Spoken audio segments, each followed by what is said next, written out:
Hello friends, welcome to my channel. આજે હું બનાવવાની છું ટોપરા પાક। ટોપરા પાક બનાવવા માટે ટોપરાનું ખમણ છે 200 ગ્રામ, 200 ગ્રામ મિલ્ક પાવડર છે, 100 ગ્રામ ખાંડ છે। તો પહેલાં આપણે ટોપરાનું ખમણ છે એક બાઉલમાં મિક્સ કરી દેવાનું છે મિલ્ક પાવડર સાથે।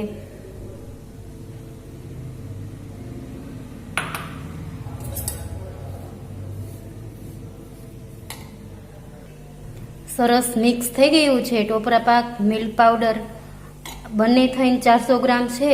તો ચોથા ભાગની ખાંડ લેવાની છે, 100 ગ્રામ ખાંડ લીધી છે। હવે નોનસ્ટિક બાઉલમાં આપણે ખાંડની ચાસણી લેવાની છે, થોડું પાણી એડ કરીશું, ખાંડ પલળી જાય એટલું।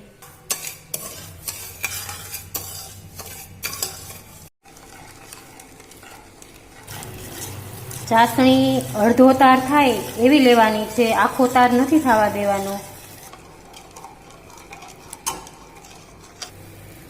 હવે ચાસણી સરસ આવી ગઈ છે, તાર અડધો તાર થાય એવી ચાસણી આવી ગઈ છે। હવે એમાં આપણે કલર એડ કરીશું।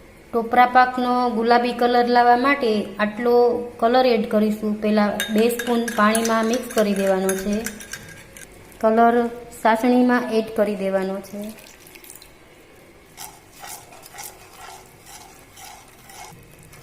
કલર ચાસણી સાથે મિક્સ થઈ ગયો છે। હવે ટોપરા પાકનો જે ખમણ છે એ એડ કરી દઈશું, મિલ્ક પાવડર। હવે સરસ રીતે બધું મિક્સ થઈ ગયું છે। હવે નાના નાના લાડુ બનાવી લઈશું। તો તૈયાર છે ટોપરા પાક। ટોપરા પાક એકદમ મસ્ત બની ગયો છે। તમને જો મારી રેસીપી સારી લાગી હોય તો લાઈક અને શેર જરૂર કરજો, સબસ્ક્રાઈબ કરજો। મિત્રો, તમારા ઘરે પણ ટોપરા પાક બનાવવાની ટ્રાય કરજો, સરસ બનશે। ચાલો, બાય।